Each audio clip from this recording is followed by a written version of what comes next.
So dapat hindi kasama sa dalawang question. Ito, direct linawin mo muna bago magkaroon ng iba't ibang speculations. Bakit wala ang superstar, si Mama Gary, si Nora Honor? Siyempre, excited lahat na pumunta dito, Kala, kasama si Mama Gary, no? Pero days before nga, bago itong press con, tumalat na hindi siya makakarating. Bakit po direct? Alam naman po natin na napaka-sensitive po kasi ng sitwasyon ni Ate Guy. So, may advice po kasi sa kanya ang mga doktor po na kapag public gathering, pinalilimit po yung kanyang pagdalo dahil po dun sa kanyang kalagayan. So, in as much as syempre po gusto niya kayo makasama, pero dahil po dun sa ganung sitwasyon, pag bumuti-buti po at binigyan siya ng clearance, baka po makapunta siya sa premiere. So, nilalaan lang po namin sana dun sa mas mga importanteng event. Kasi nga po, pinipili lang po niya talagang sa ngayon. No, but she's going to promote o hindi po? She is, pinag-uusapan po lang ng prod paano po siya kahit mag-send po siya sana or mag-promote ng via Facebook or ibang social media para po sa kanyang mga fans. Yan. Thank you, Direk. Ito na, una kong tanong. Yan. Siyempre si Miss Bianca Umali. Yan, Bianca. It's so exciting. You're starring with Miss Nora Honor. Ang ganda. Ang laki ng mukha mo sa poster, no? Oo. Pero siyempre, may mga iba, gumawa pa rin ng issue. Oo. Meron daw naging problema sa billing. Oo. May kumalat kasi days before na nag-request na lakihan yung billing mo. Oo. Pero pati si Direk, sagot ka na rin Direk kasi mas alam mo raw ito eh. May nagkalat kasi na parang gusto raw ng kapo ni Bianca na same billing with Mama Guy. Pero yun nga, kanina nilinaw sa akin ng manager mo, that's not true, no? Although, totoong nagkaroon ng issue about the billing, yung laki, pero hindi naman daw totoong pinapapantay kay Mama Guy. Is this true? Si Direk muna pasagutin ko, Direk. May I please speak first? Sige, sige, Bianca. I am shocked by the question po, no? But I would like to handle it as professional as possible. Yes. I believe po that the question is inappropriate for the event, and also hindi ko po alam kung ano mararamdaman ko because that is, I do not have any idea about that, and I'm worried about how people in this room might take it, hearing it from a representative from the press. Yeah, oo, pero what I'm after is maging malinaw. Kasi kanina, nilinaw din ni Tracy. Yes, Kasi nung Monday, may kumakalat ng ganyan issue. Opo. So, sabi nga, tanongin daw si Direk. Tapos kanina, tinanong ko si Tracy. Sabi ni Tracy mismo, that's not true, hindi namin pinapapantay. Yes, we requested na medyo lakihan. Oo, na yun nga. So, medyo nilakihan nga siya. Okay, po. Apologies Pasensya na po. po. No, I would just like to clarify also that the opportunity to work with the superstar, with our national artist, is already a blessing. And it is an opportunity that I already knew na hindi ko po palalagpasin. Being with her on set was a masterclass for me and was a dream I never thought I would achieve this early in my career. Kaya po, yung makasama si Miss Nora, that's already enough. Ako po bilang isang aktor, and the love that I have for my craft, and the respect that I have for myself and the industry, billing is not really, it's a bonus, it is something, I don't know, between, internally, but ito pong question is something that I am not aware about. And bonus na lang po yun eh. It is a recognition as to how people see and respect the way I do my work. Pero dito po sa pelikulang ito na Mananambal, napakatagal na panahon ko pong hinintay ito na maipalabas dahil pinaghirapan po namin lahat ito. At marami pong pinagdaanan ng pelikulang ito. At yung maipalabas po ito at makita, lalo po na ito po ang pagbabalik pelikula ni Miss Nora Honor, is all that matters. Maraming salamat. Yeah, very well said. Is na-explain mo. Kasi, pero direct yun nga, may gumawa po kasi ng issue, no? Pero at least kanina si Tracy, nilinaw niya na it's not true. Pinalakihan pero hindi pinapapantay with mamagay.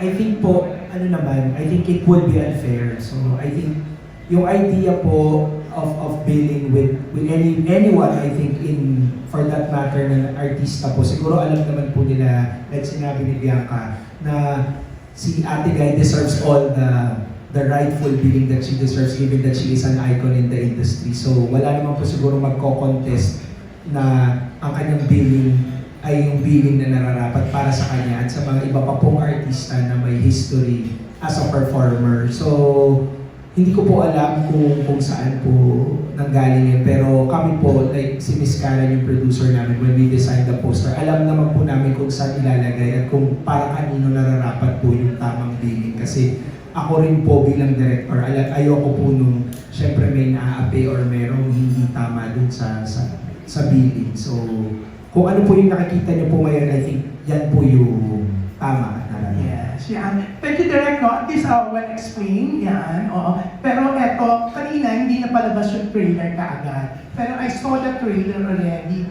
Ang ganda ng trailer, ang ganda, si Bianca, ang ganda ng dating din niya, no? Tapos si Mamagay, very interesting po yung trailer.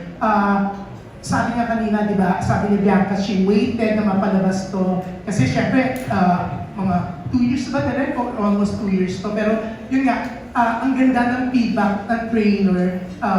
Marami nagsasabi na it's so exciting na mapanood ang Mananambal. Tapos ang ganda pa kasi Viva's releasing the movie, di ba? So yan, Bianca, I'm sure naririnig nyo sila Kelvin, si EA, si Martin, and even si Jerry, no? Yeah, naririnig nyo yung positive feedback about the trailer. So, gaano kayo ka-excited na finally papalabas yung Mananambal? Ako muna. Very excited of course kasi naalala ko nung sinunod namin tong film na to. Napakasaya lang. Enjoy lang talaga. Sayang kasama nitong cast na to and with Direk Adolf. Nag-guide niya kami talaga na maayos. And of course, yung makasama yung nag-isang superstar, yun na talaga yung pinaka-bonus nun. Kaya excited na kami na mapanood nyo to soon. Ako, alam ko, lahat kami excited dito dahil bukod sa pelikula namin to, kasama namin ng nag-iisang superstar at na-handle kami ng tama ng aming direktor sa bawat eksena. At ako, proud ako na mapapanood kong sarili ko ulit sa isang pelikula na nagkataon lang din na ngayon lang din kami uli nagkatrabaho ng mga kapatid ko at isang pelikula pa. Kaya para sa akin, so napaganda namin ito ng gusto.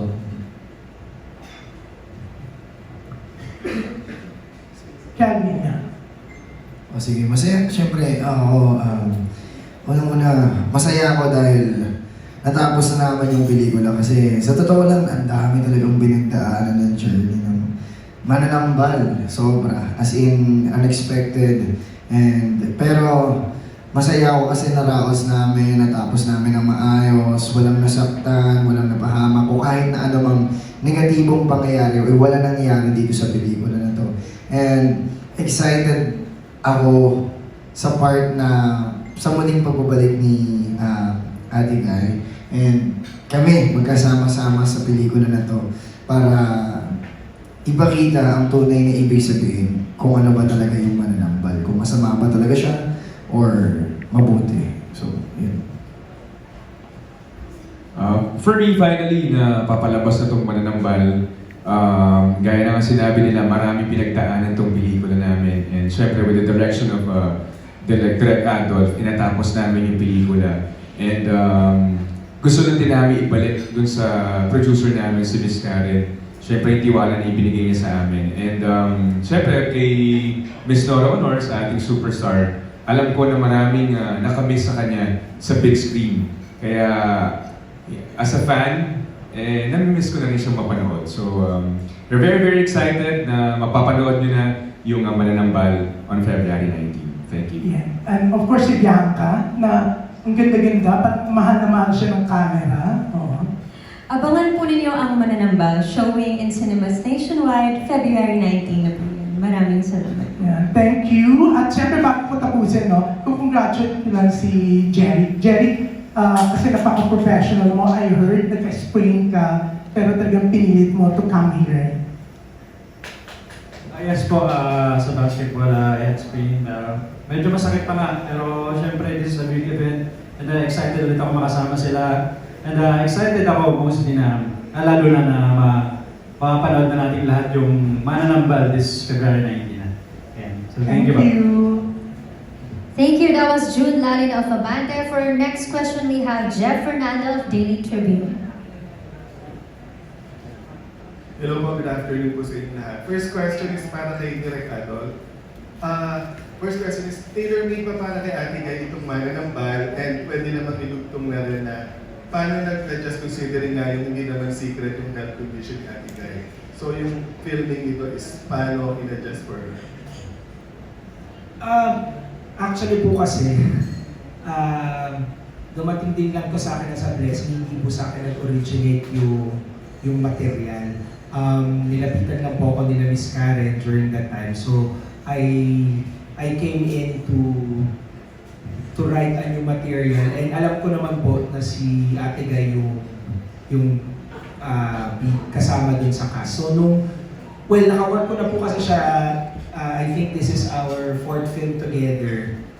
So medyo alam ko na po yung condition ni Ate Guy kung paano rin itrato yung sitwasyon kung paano po siya, paano kami mag-work together along with the cast. So hindi naman po in-adjust yung script or yung kwento para sa kanya, pero aware lang po kami na ito yung realidad ng material. So si Ate Guy po kasi yung artista na hindi naman niya i-impose sa inyo yung kung ano yung meron siyang karamdaman or something, wala po sa kanya yun. Kasi kahit sa set namin, nakita niyo mamaya sa trailer, nandun siya sa falls. I mean, she knows the job very well, and she knows what she needs to do for a project. And nung binasa niya po yung script, alam niya po yung mga gagawin niya. So, lagi lang na po sinasabi na alalayan siya, because syempre, hindi na po siya bata. Pero when it comes to doing all those things, pag napanood niyo yung pelikula, I think hindi naman nababawasan yung kapasidad niya as an actress. Okay, my next and last question is for Bianca. Okay, nabanggit po kanina parang masterclass ang makasama si Ate Guy sa pelikula ito. Can you tell us stories na hindi mo makalimutan na a scene, nakasama siya, may sinabi ba siya sa'yo na lagi mong dadalhin? May kwento ka bang gano'n? Siguro po, isa sa mga 2 memorable moments po ang masasabi ko po sa inyo. Una po ay yung pinakaunang beses na kami po ay pinatawag at nakompleto po kami nakasama siya. We had a meeting together with Direk Adolf para po pag-usapan yung script po. Tapos po, dumating po si Ate Guy. And actually, that moment, we weren't sure if she was going to arrive because nga po Ate Guy is in a very sensitive condition. Kaya po napag-usap po na yun, in my head, somehow I was wishing and hoping na mamimit ko kaya siya ngayong araw. Pero kung hindi, ayos lang din. Pero kung oo, it would be wonderful kasi naririnig ko lang po yung mga storya niya, po sa mga, sa lola ko po, sa mga tita ko po na talagang naging fans po niya, mga pelikula niya. And then po dumating siya ng araw na yun. At pagdating po niya, para pong slow-mo po sa paningin ko. Pagpasok po niya, si Miss Nora Honor is such a lovable, and Miss Nora is very tiny and huggable, and meron po siyang ganong pakiramdam. She has this magic na kahit po malayo ka sa kanya, gustong-gusto mo siyang yakapin. At yun yung pinakaunang beses na nakita ko yung mga mata niya. Nung nasilayan ko yung kinang ng mata niya, alam ko na kapag na-ka-eksena ko siya, alam ko na yun yung tatandaan ko na gusto ko rin ma-achieve. Isa sa mga gusto kong ma-achieve sa pag-arte ko, kapag po ako ay nakarating din, kung pagpapalaran po ako na tumagal sa industriyang ito na ginagawa ang mahal ko. Nakapagpa-picture po ako sa kanya nun, And isa po yun sa mga, bihira po ako ma-starstruck. Pero isa po yun sa mga moments na talagang slow-mo at parang tumigil yung mundo, uminit yung mukha ko na nakatabi ko siya, yung nagpicture kami sa sofa, tapos ang selfie ko pa yung 0.5 na may flash. Sabi ko, Ate Guy, pwede po bang pa-picture? Ipapakita ko po ito sa lola ko kasi tuwang-tuwa po siya na nalaman na may pelikula po tayo. Yun po yung una. And yung second was yung final scene namin together in the movie. I was very nervous doing that scene and it was one of those days na kaming dalawa lang po kasi yung magkasama nun on set together with Direk Adolf. Nasa gitna po kami ng bundok, may falls. It was not the very comfortable situation to be in, pero being there with her and seeing her acting as if she's as young as she used to be, it was magical. And yun po yung sinasabi ko na it was a masterclass because I dream to be like that. No matter how cruel this world is, you hold on to what you love doing and you do it to inspire people and to be kinder to the people around you. Okay, thank you very much and good luck sa pelikula. Salamat po. Thank you. Thank you for your questions. That was Jeff Fernando of Daily Tribune. Up next, we have Charmy Pagulong of Philippine Star. Hello. One question lang for everyone. So ano yung na-learn na lesson in terms of acting? Ang natutunan niyo from Ate?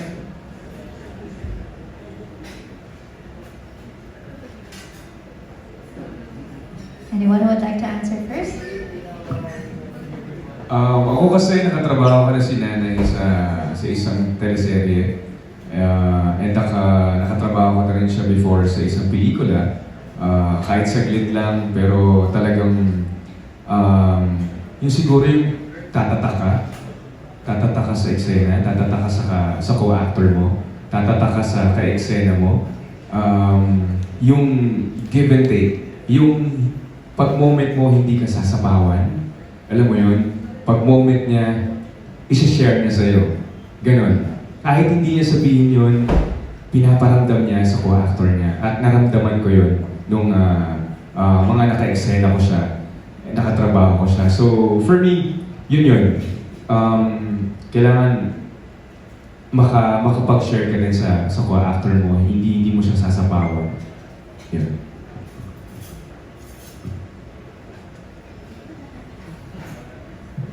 Ako naman, ang natutunan ko kay Miss Nora is yung sobrang relax niya pag nagtatrabaho siya. Parang alam niya yung ginagawa niya. Hindi siya nagpapadala sa kung ano man yung meron sa paligid.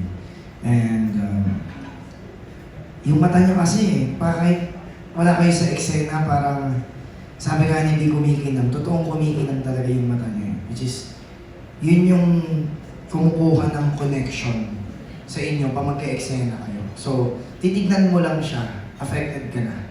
So, napakadaling makarelate sa pakiramdam na nararamdaman niya kasi nga, nagtatranscend sa mata niya. Hindi ko alam kung paano niya yun ginagawa. So, habang magka-eksena kami or sa mga ibang eksena niya, pinapanood ko siya sa monitor kung ano ba yung tumatakbo sa isip niya. So, hindi ko rin alam kung ano yun, pero sobrang sarap niya panoorin habang nagtatrabaho kasi parang alam na alam niya yung ginagawa niya and parang pa rin siyang bata. Totoo yun. Na parang despite sa nangyayari o sa kalagayan niya, ibibigay niya pa rin yung best of best niya para doon sa kailangan niya gawin. So, feeling ko makakatulong yun sa younger generation like us. Parang hindi mo kailangan magpadala sa circumstances na nangyayari. So, relax lang, alamin mo yung trabaho mo, and maniwala ka lang. Yun yung nakita ko sa kanya. So, yun yung natutunan ko sa konting panahon. Yeah. Isang bagay na nagustuhan ko o natuklasan o natutunan dahil kapag si Ate Guy naman ang ka-eksena mo, alam naman natin na sobrang galing niya, hindi mo na kailangang i-effort, i-pressure o pilitin yung pag-arte mo kasi kapag alam mo naman, tingin pa lang ni Miss Nora, buong pagkatao mo, mararamdaman na eh. Kaya hindi mo kailangan kontrahin yun, isuko mo lang, ibigay mo. Kasi pag naramdaman mo, kusa ka na rin aarte. Hindi magiging OA. Makikita naman yun na nararamdaman niya talaga si Miss Nora. Kasi tama yung reaksyon, yung emosyon na ginagawa niya. At yun yung parang moment na i-cherish mo hanggang pagtanda mo yung ganung pangyayari. Hindi ko yung makakalimutan. At pinagpapasalamat ko rin yun sa ating director, sa aming producer na kami yung napili rito at parang once in a lifetime lang siya. Kaya kailangan kunin mo yung moment. Yun lang. Ako naman po, it was my third time na kasi na maka-work si Nanay Guy. And napaka-interesting ng question kung ano natutunan sa kanya. Doon sa 3 beses na naka-work ko siya, ang hirap kasi talaga ipaliwanag kung paano niya ginagawa yung acting niya. Kasi pag titingnan mo siya, hindi siya gumagalaw, hindi siya malikot, hindi malaki ang acting niya. It's the eyes talaga eh, yung soul, yung purity ni Nanay Guy. And I remember nung humingi ako ng advice sa kanya kung paano mate, paano anong advice yung may bibigay niya sa akin. Sabi niya lang is yung natural lang. Yun lang sinabi niya sa akin. Sabi niya sa akin, huwag kang mag-method, gano'n, huwag mong gawin kung ano-ano. Yung natural lang, kung ano lang yung nasa puso mo, yung soul mo, gano'n. So, sa tingin ko, hanggang ngayon, naguguluhan pa rin talaga ako, yun kung paano, no? Magic. Sa tingin ko, sinanagay na talaga yun. And doon ka matututo na professionalism na lang niya, the way she treated the whole production, yung cast, lahat isa, from mababa to hanggang mataas, same, si Nanay Guy. Ganun niya yung trato kahit na superstar siya. So kaya siya tinawag na superstar. So yun. Bianca, would you like to add, Bianca? Isa pa po. Ako po, the level of kung paano po siya magtiwala sa mga katrabaho niya. Regardless kung ano po ang posisyon. Isa po kasi yun sa mga learnings ko as one of the new generation of actors po dito sa industriya. Kung gaano po kahalaga ang healthy and collaborative working environment. At isa po yun sa mga nakita ko kay Ate Guy. Nakita ko po yung faith na meron siya, yung tiwala na meron siya sa mga katrabaho niya, sa kanyang direktor, especially kay Direk Adolf. Nakita ko kung paano din siya nagtiwala sa akin at ipinagpapasalamat ko po yun. Kung paano rin siya nagtiwala kay EA, kay Kelvin, kay Martin at kay Jeric. No matter how much of a veteran she already is, she made us feel that she is with us on set. That she is our co-actor, and we have so much respect for that. It's an honor to experience that. Thank you. Thank you. That was Charming Pagulong of Philippine Star. For our next question, we have Nurse Ama of GMA Entertainment Digital. Hello. Good afternoon. Una na lang siguro kay Direk Adolf. Almost similar din sa question. Ilang beses na kayo nagtatrabaho ni Ate Guy. So ano po yung may mga differences pa ba or yung mga bago kang na-discover kung paano siya, yung working relationship? Siguro kasi ako, like, yung karamihan ng collaborations namin ni Ate Guy, kasi I was always looking to something na hindi niya pa nagagawa. Or kung something na nagawa man niya, pero ngayon, given yung maturity niya sa actress, kung ano pa yung pwede niyang ma-contribute. And always, yung strength kasi talaga ni Ate Guy, katulad ng sinasabi nila, is yung siguro gift na yun sa kanya ni Lord, yung presence. As a director, you always look for that particular scene lagi na si Ate Guy minsan parang napakasimple lang ng eksena, pero pag ginawa ni Ate Guy, parang may special siyang ginawa dun sa eksena. Kahit na nakaupo lang siya, or sometimes kahit nakatingin lang siya dun sa co-actor niya, kung sinabi mo sa kanya kung ano yung iniisip ng character, minsan magbibiro pa yun, sasabihin niya, parang hindi ko naman yata kaya yun. Tapos tatawa siya. Pero pag ginag-roll yung camera, makikita mo na yung units na pinag-usapan nyo, nandun lahat. So hanggang ngayon, yun yung, siguro sa director, yun yung kakaiba kay Ate Guy na parang hindi siya, siguro because she's a very instinctive actor. Kung ano yung nararamdaman niya, yun yung pinoproject niya as an actress. Kaya siguro sinasabi nila Jeric, nila Kevin, at saka ni Bianca na nagtatranslate sa kanila yung nararamdaman ng character.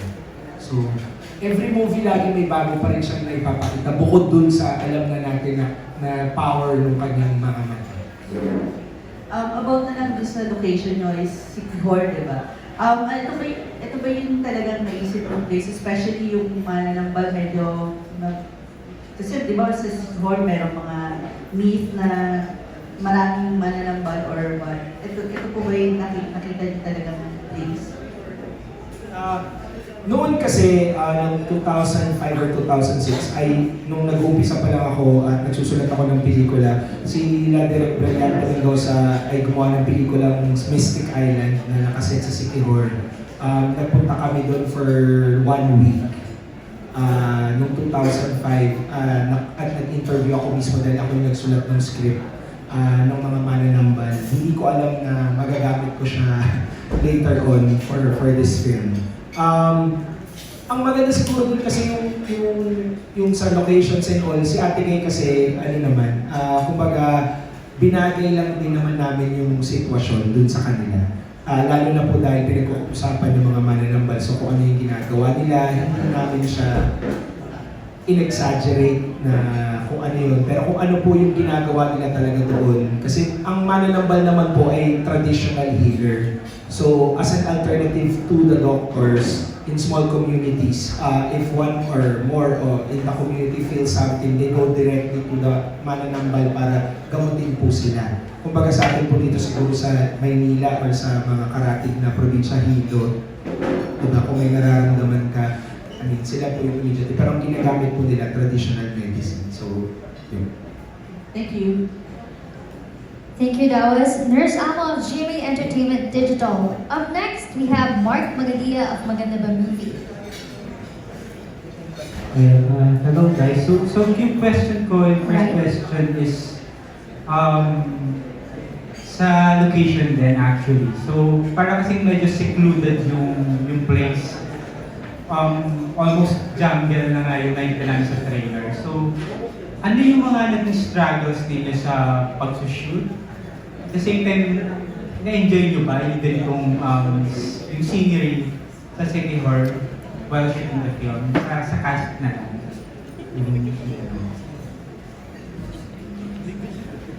Isa sa mga naging, it wasn't really a struggle, no? Isa sa mga naging kondisyon ng set namin ay dahil nga nasa gitna kami ng bundok at dahil kita naman natin na sa totoong ganong kalagayang lokasyon kami, we didn't have proper standby areas. Of course, para po kay Ate Guy, there had to be something that would be safer for her.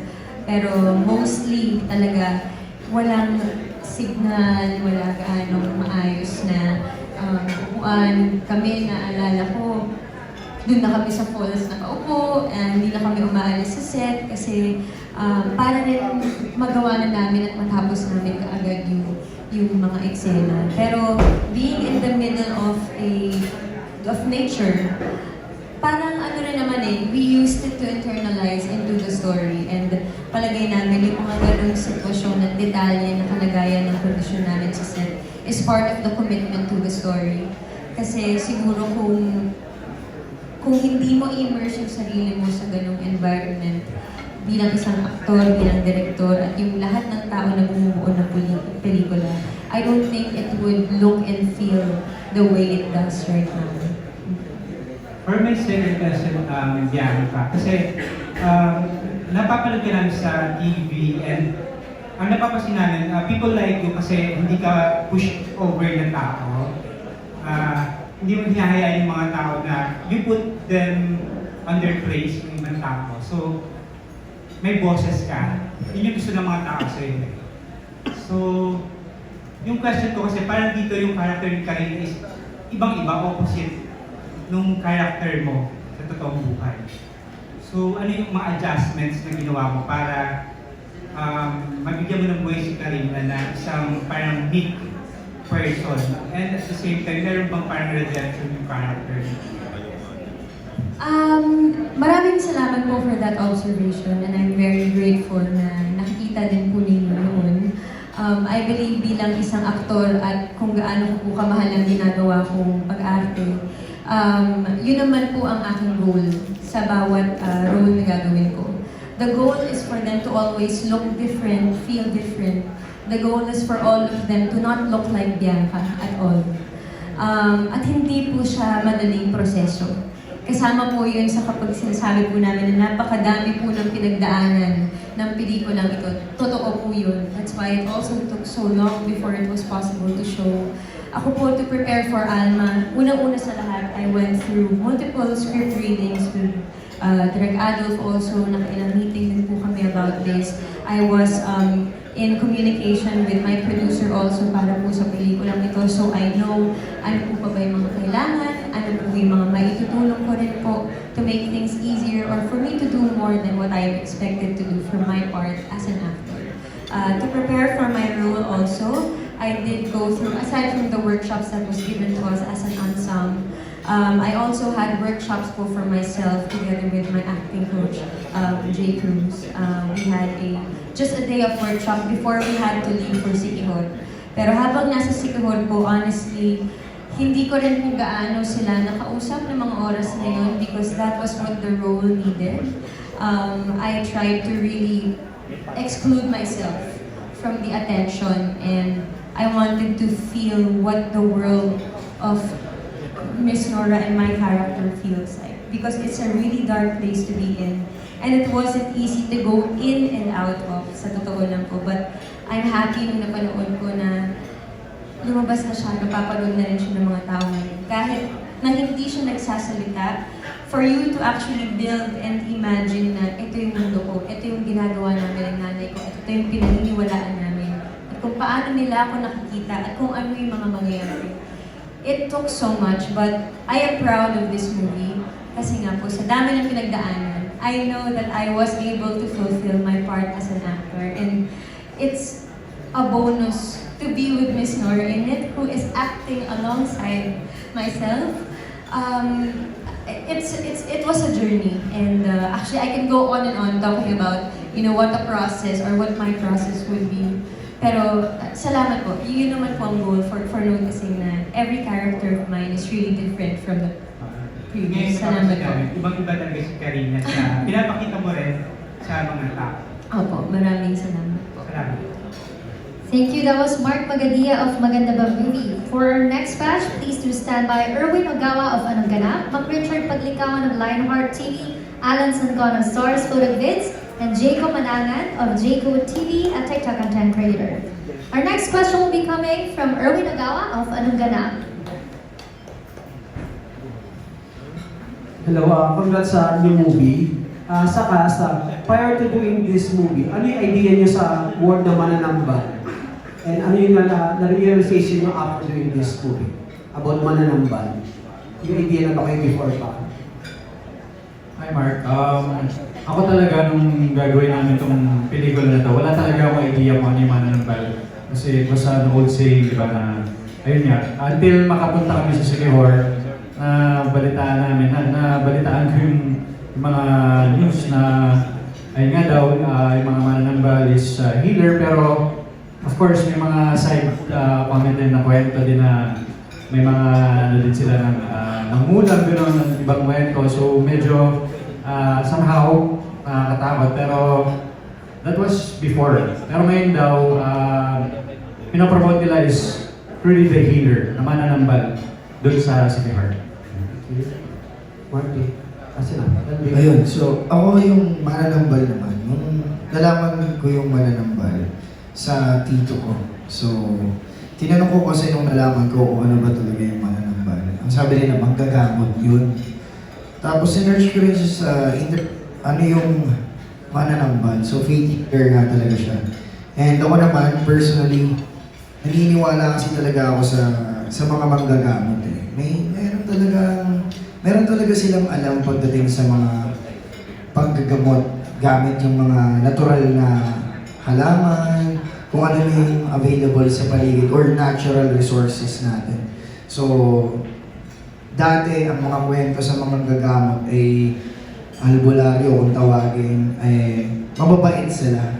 Pero base din sa mga na-research ko, yung mananambal, meron din mga mananambal talaga na nag-i-exist na kaya rin nilang gumawa ng paggagamot sa masama or pangkukulang. And hindi naman sila lahat ganun. So, depende sa situation, depende sa pangyayari. Kaya nangyayari yung mga ganung bagay. Base sa kwento na na-research ko. And ngayon naman, sabi ni Jerry, totoo naman po na ang mga mananambal ay nakafocus sila sa paggagamot lang naman talaga. And syempre sa probinsya, sa abot lang ng kaya nila, kung saan nila kaya makapagpagamot, doon lang naman sila talaga nagpapagamot. So, para sa respeto at dapat pa rin talagang igalang yung mga mananambal. Kasi mahirap din naman yung ginagawa nila and nakakapagligtas din naman sila ng mga taong nilalagay sa alanganin. And share ko lang din, nung unang punta namin sa Siquijor, binigyan kami ng bracelet na merong oil, dasal na protection para kung sakali mang merong pangontra, merong may gustong gawin sa amin hindi maganda, merong protection na kapag kumulo daw yung langis na nasa loob ng tube, ibig sabihin nun, may sumusubok na saktan or gawing masama sa amin. Ayun. So, share ko lang na meron kaming kasamang totoong mananambal nung nasa Siquijor kami para din sa kaligtasan ng lahat. So, lahat kami naka-bracelet, lahat production, artista, at pinagbabawal na tanggalin namin siya habang hindi kami nag-e-exit. So, yun. Share ko lang. Ako naman, familiar naman ako sa mga ganong klase ng dito sa mundo kasi laki akong probinsya sa Cavite. Sikat yung mga agimat, etc. Mga tikbalang multo, aswang. Sa Bicol, ganun din. Laki akong Bicol, kaya familiar ako sa mga ganong pangyayari. At totoo naman na may natural healing tayo lahat ng tao. Hindi lang natin alam kung paano gawin yon o paano i-practice. Silang mga mananambal kasi sila yung mga napag-iwanan ng mga lumang aral, teaching, kung paano manggamot. So, totoo naman sila at may experience din ako sa mangkukulam dahil sa panahon natin ngayon, may ilan-ilan pa rin naman na naandyan pa rin sila. Hindi naman sila nawawala, nagtatago lang sila. Pero dahil, syempre, pinatay na ng modern medicine yon. Kaya parang sa pandinig natin, parang kwento na lang sila eh. Pero alam kong meron talagang gano'n, nag-i-exist sila. Ako una, takot ako kasi gaya ni Jerry, wala rin akong kaalam-alam about the history o ano sila. Hindi pa ako nakakita or nakaka-encounter ng isang mananambal.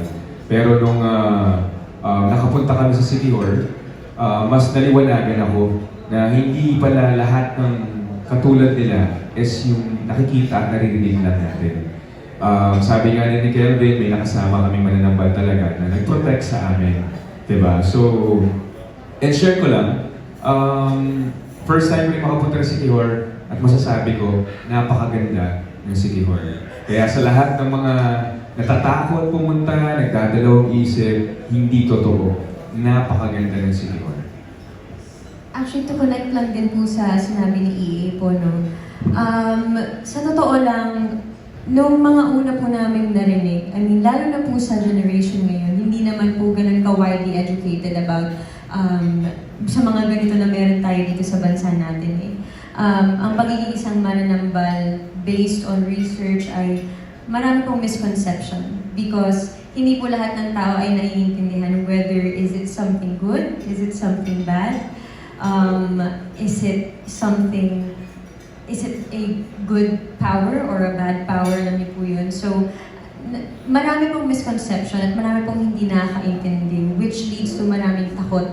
At tama po, when we got to Siquijor, kahit ako I didn't know what to expect kasi maraming nagsasabi na ako mag-ingat ka, kahit anong mangyari, huwag ka masyadong ganito, huwag kang ganyan, huwag kang magtiwala sa mga tao.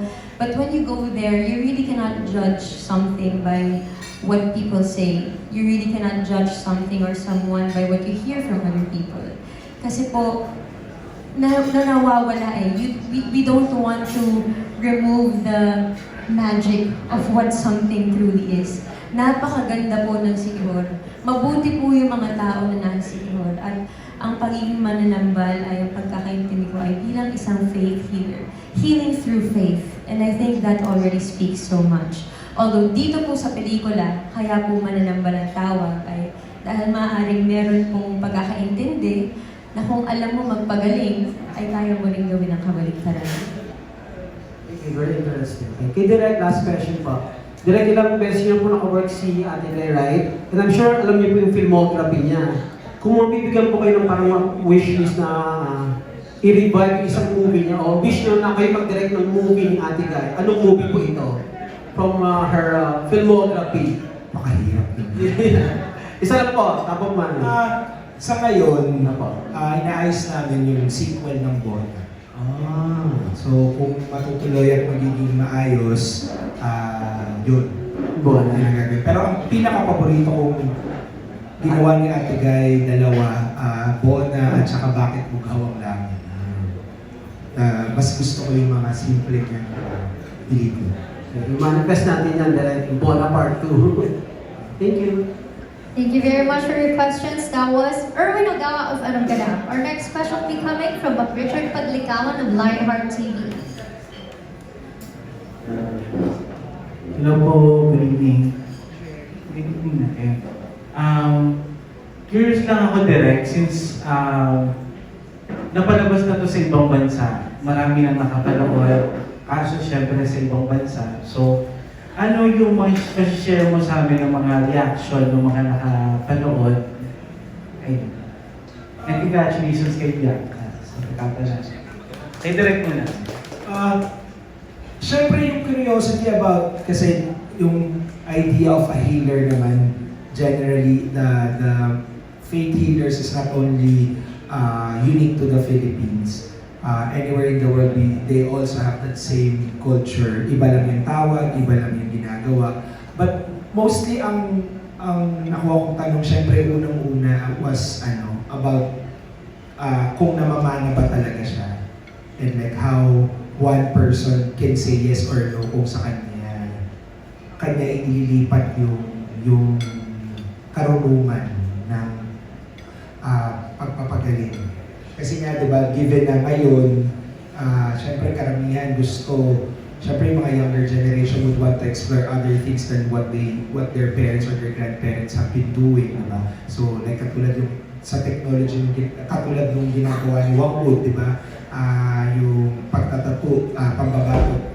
Ngayon nahihirapan na rin sila. Syempre yung ibang mga kabataan ayaw na rin na gano'n na gawin nila. Gusto nila pumunta sa patag, magtrabaho, di ba? So, yun, mostly ganun, yun yung una kong nakuha sa kanila na parang kung kaya kasi yung character din ni Bianca, sa kanya parang gustong ibigay ni Ate Guy yung pagiging mananambal. So tinatanggap niya ba or napipilitan lang siya? So yun.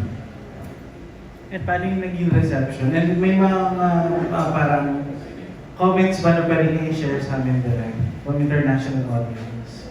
Siyempre yung horror, yung takot is yun. Generally, siyempre may mga eksena kami na natakot sila at kung ganun daw talaga ba yung nangyayari in real life about witchcraft or kung bakit. Siyempre yung mga questions specific dun sa ginagawa. Pero generally, na-expect nila kasi like si Ate Guy na parang nalaman nila na ganun yung stature niya, bakit bilang artista ay willing pa rin siyang gumawa ng mga ganong klaseng pelikula. At syempre, ang sinasabi naman namin kasi syempre as an artista, you still long and crave for roles na, di ba, na hindi mo pa nagagawa at mayroon ka pang pwedeng ma-contribute. So, na-amaze lang sila na pag sinabi namin 70 na si Ate Guy. At nagagawa niya pa yung mga ganong exam. Thank you, Direk. So, congratulations Bianca for winning Best Dramatic Actress for Mananambal. So, share mo lang, ano yung naging, nandun ka ba Bianca nung in-awardan ka? Kumusta yung, and ano yung pwede mo ma-share sa amin na pagtanggap mo dun sa award? Opo, nandun po ako. Maraming salamat po. When the award was given at nung tinawag po ang pangalan ko, hindi ko po inakala, honestly, at all, na my performance would be recognized at that level. Yun nga po ang sa akin po kasi, ang pinakahihintay ko lang naman po ay may palabas na po ito eh. At yung mapanood na po din yung lahat. Pero the fact po na nauna po yun, nauna na nagkaroon ng parangal muna po para sa akin at sa ginawa ko. I was already in Cloud9. Sobra-sobra na po yun para sa akin. I did not even know how to thank each and everyone in the room and who made that award possible. Pero isa lang po ang sa utak ko talaga.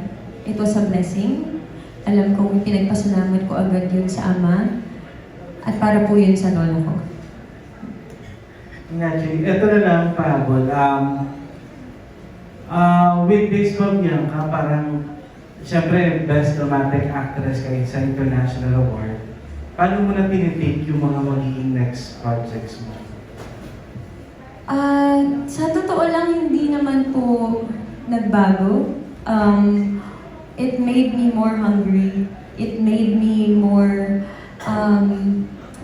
curious as to what else I can do and how I can improve myself to be more capable of bigger roles and more impactful roles. Kagaya nga po nang ina-explain ko po kanina, mahal ko pong ginagawa ko eh. Alam ko po na isa po akong aktor. Kaya po ang goal ay, kung papalarin man, ay maging katulad po ng isang Miss Nora Honor na umaarte pa rin hanggang ngayon at walang kupas na napakahusay. Ako po bilang si Bianca Umali na aktor, alam ko that I will go always the extra mile for the roles that I am given. As long as I am trusted. Para po dito sa Mananambal, maliban po sa immersion ko, maliban sa workshops ko into the character, I even had to go up until the fact that I even darkened my skin color for the role just to match the environment, just to match the world. And I'm always willing to do more and more and more. And I will never stop being curious. And I will never stop being excited po na umarte at ipagmalaki ang pelikulang Pilipino. Congratulations, Mananawa. Thanks, Jean. Thank you very much. That was Mac Richard Paglicawan of Lionheart TV. Up next, we have Alan Sancon of Stars Photo Vids. Hello, good afternoon everyone. Congratulations sa Mananambal. Finally, mapapanood na ng Pinoy, di ba? Yung question ko for Bianca, your character name is Alma, tama? Alma po. Parang, tanong ko lang kung paano ka nakarelate dun sa character mo bilang si Alma. And secondly, parang kung in real life ba, meron kang ganitong dona or kamag-anak na ito-transfer sa'yo yung kapangyarihan, are you willing to do the same, accepting it or not? Salamat po. Maganda po ang inyong katanungan. Siguro po una, the first thing that popped into my head po kung paano po ako nakarelate kay Alma po. No? Si Alma po kasi ay, she is a very curious person. At gusto niyang ma-experience kung ano yung meron sa labas ng mundo niya. Gusto niyang ma-expose, gusto niyang magkaroon ng mga kaibigan, pero hindi niya alam kung paano. Doon siguro ako na-relate as I remember sa kung paano po ako nung mas bata pa ako. I wasn't really the best extrovert person. Dati po hindi po ako marunong makipag-usap gaano. Dati hindi po ako marunong makipagkaibigan. Hindi po dahil hindi ko gusto, pero dahil po hindi po ako marunong. At isa po yun sa mga naging character development ko rin po siguro bilang Bianca na there's nothing to be afraid of. Kahit na hindi ka marunong, magtiwala ka lang. Masasaktan ka, oo, pero everything will be worth it because things will make you stronger. The world may be chaotic, but as long as you know that you are taken care of and protected by God, you're okay. Pangalawa po siguro din na nakarelate ako ay yung sinasabi niyo po na kung meron ba akong parent o lola na ipapasa sa akin. Siguro po closest na po yung, ako po kasi yung pinaka-ate sa loob ng bahay namin ng lola ko. So, ako po yung pinaka-assistant ng lola. Kaya po siguro yung pakiramdam na sa akin po ipinapasa yung pag-aalaga sa mga mas nakababata kong pinsan na hindi ko po alam kung ready ba ako gawin o hindi. Kailangan kong matutunan dahil nga po ako po ay nawila. And I had no choice but to be raised as someone who will take care of other people. Pero ngayon po na matanda na ako, I love doing it. I'm a proud Lola's girl and I'm proud to be raised by my Lola. Thank you. Salamat po. Yung second question ko dun sa mga boys na cast, tanong ko lang kung in social media world ngayon, di ba? Kayo ba personally naniniwala pa kayo sa ganitong klaseng folklore ng Pilipinas, di ba? Yung mananambal, manananggal, yung mga faith healer. At kayo ba personally, nung suot niyo yung bracelet na binigay sa inyo, may kumulo? I mean, may experience kayo dun sa City Hall na about yung extraordinary, supernatural thing. Ako syempre, naman, naniniwala pa rin ako. Gaya nga sinabi ko kanina, simula nung nagawa ko tong pelikula at nakapunta ako ng City Hall, na-realize ko na hindi lahat ng napapanood, naririnig natin is totoo about mananambal. And ako man, siguro oo. Kasi,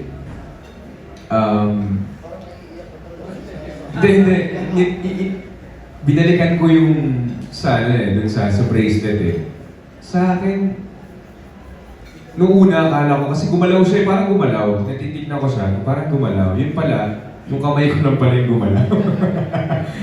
Pero hindi, sa akin, hindi. Awa ng Diyos, hindi naman.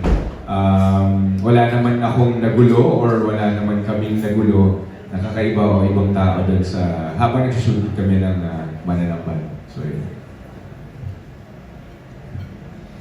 Sa akin, opinion ko, oo, naniniwala ako. Kasi, ang dami pa rin natin hindi natutuklasan sa material world. So, kung species lang ba talaga yung meron dito, 8 billion lang ba talaga sila?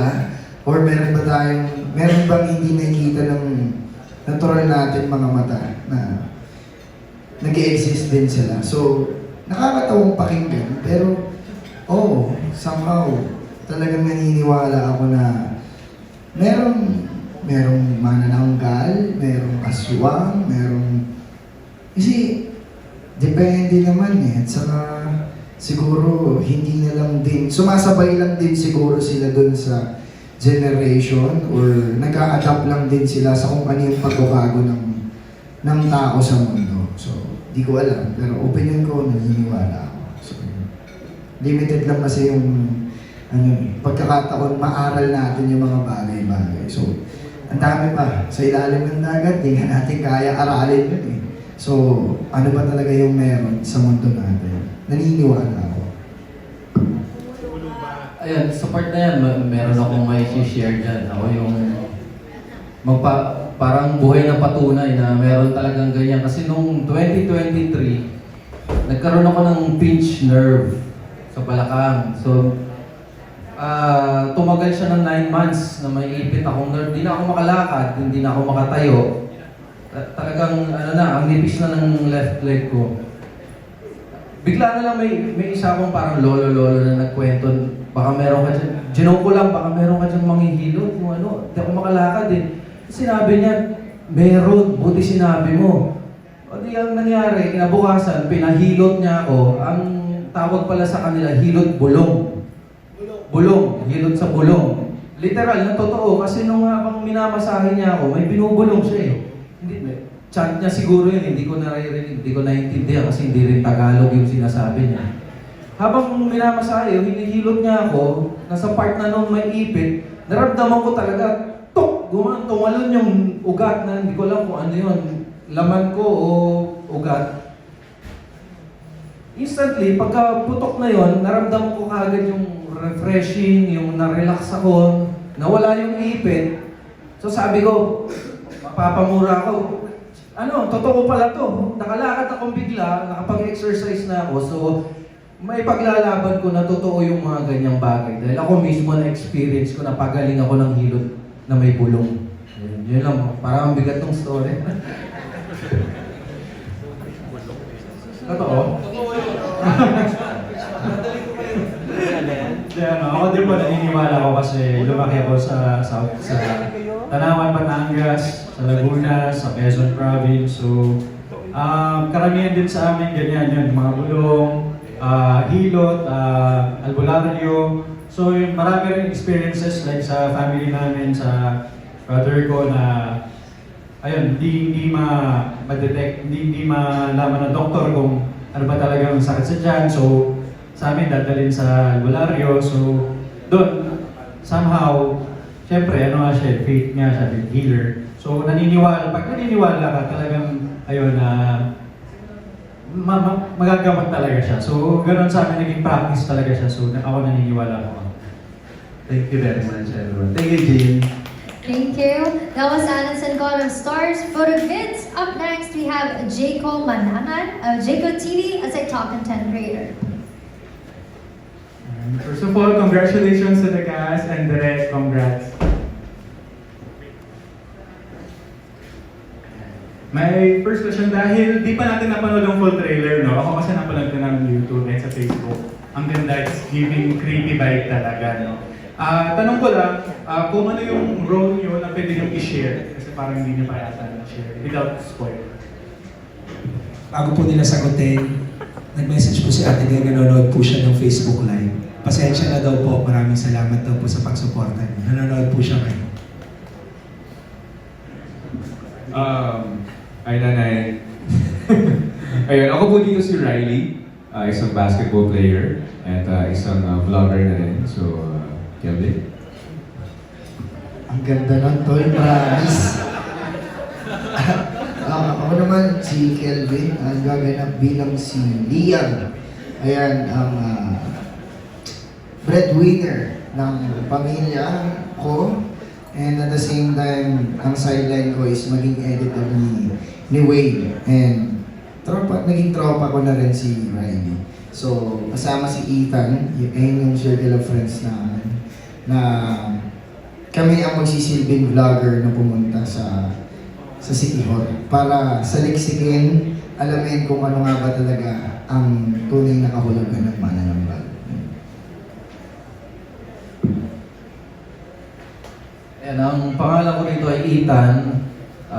Pwede rin papaitan minsan. Ako yung financer ng group.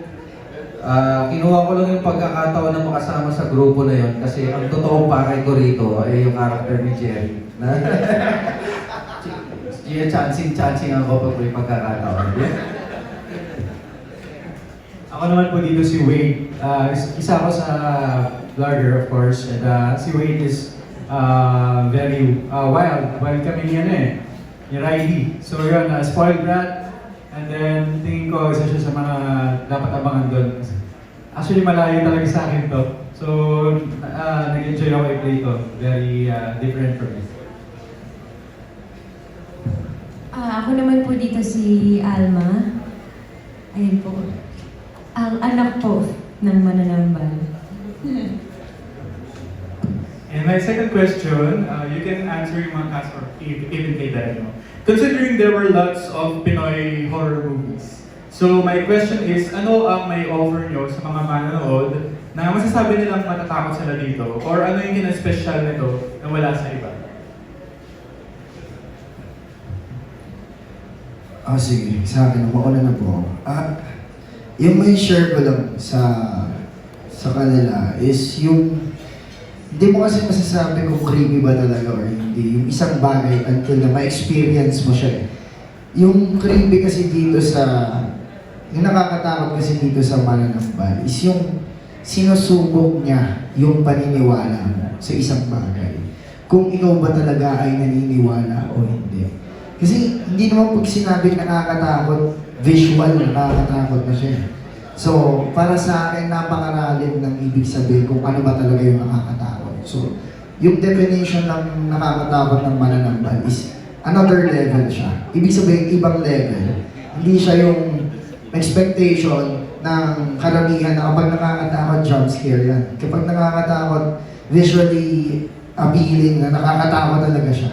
So, it's about the story, experience, and yung pagkakatotoo nung bagay na tinatalakay. Yun, kung paano siya nabubuhay. Congratulations to the team. Direk, would you like to add to that? Ano po? Siguro kasi it's something din na relatable.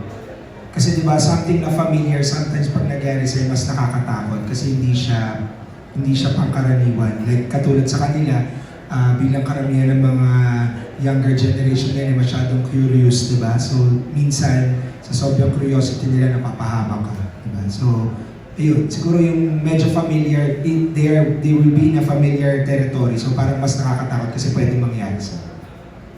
Yung dagdag ko lang dun sa sinabi ni Direk, yung usually kasi tayo, madalas natin ipagsawalang bahala yung mga bagay-bagay. Na yun yung magdadala sa atin sa real experience na magbibigay sa atin ng lesson. Yun yung nakakatakot. Sorry, yun lang. There you have it. Thank you so much for answering the questions, Direk and the cast.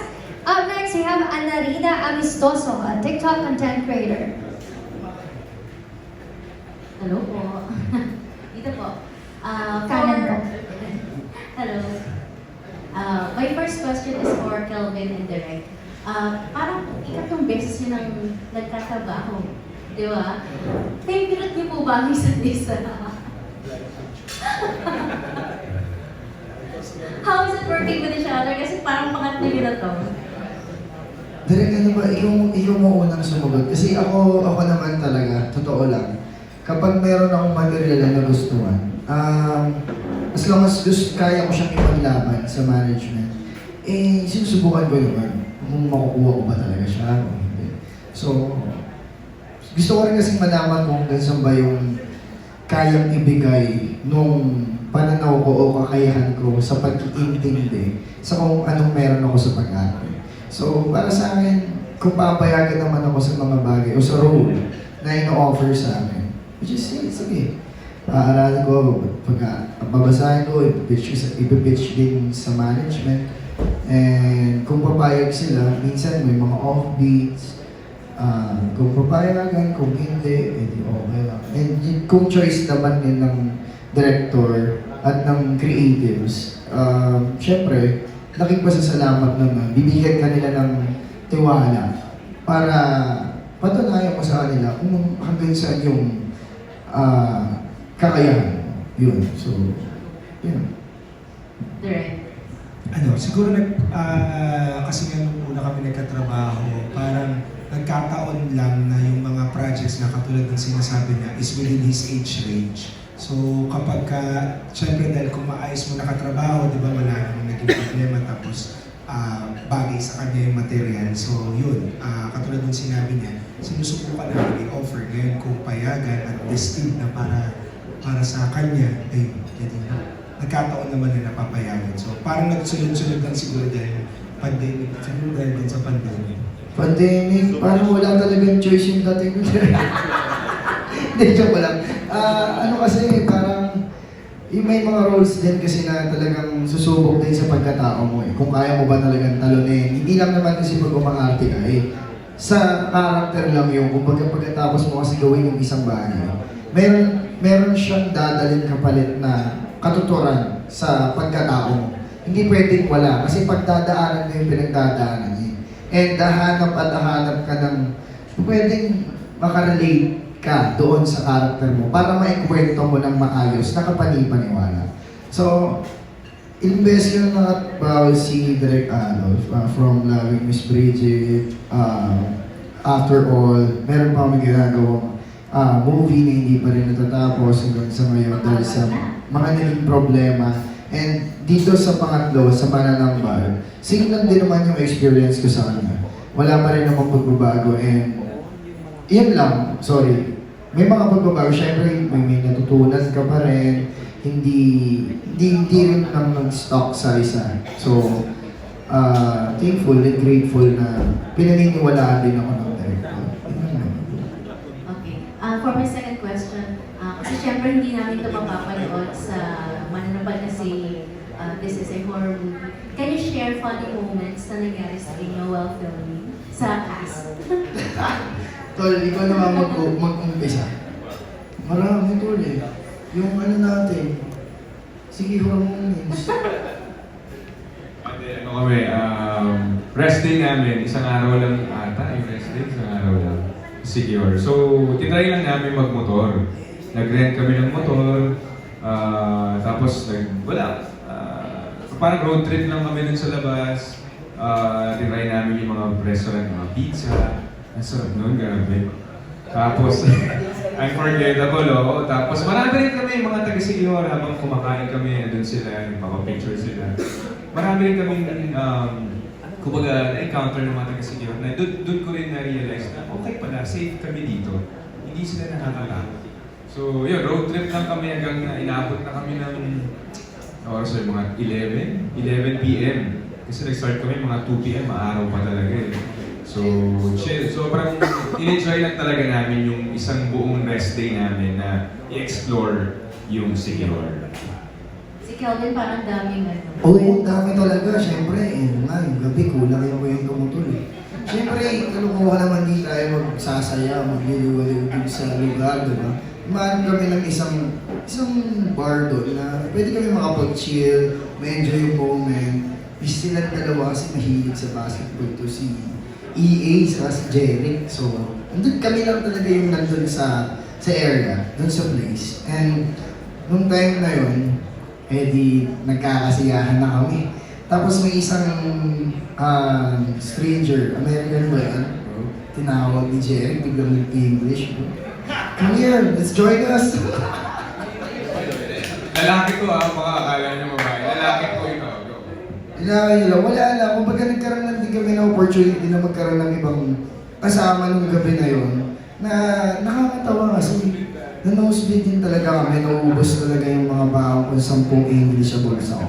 So, ayun, shinare ko lang din yung kwento na si Jeric nagdala ng foreigner sa namin, table namin. This is Cleveland. Tattoo artist. Ang lakas na loob ni Jeric. Siya yung nag-ayak, tapos kami kumausap. Kaya nyo yan. Ginano lang namin, Cleveland. Taga-Ohio kasi siya eh. Di ba si LeBron James, sabi niya, di ba na nag-champion siya, Cleveland, this is for you. So nung wala na akong masabi in English, yun na rin paulit-ulit na sinasabi ko, hey, Cleveland, this is for you. Yun lang. Miss Bianca, meron ka ba? Funny moment? Naku, ako po ay wala po, actually wala. Kasi po yun nga po ay hiniwalay ko po ang sarili ko po sa kanila eh. Kasi mabigat po ang kinailangan na i-internalize para sa pelikula. Kaya nakahiwalay po ako sa kanila. Tsaka kasi all boys din, so may limit lang din po kasi ang social battery ko po as a person. So, Kelvin, mataas po ang energy na to. How about the two boys? Aside dun sa kinuwento ni Kelvin. Ang isang pangyayari lang yung hindi ko makakalimutan kasi dahil bundok yung location namin, so hindi pantay yung tent. Sa flooring, hindi pantay.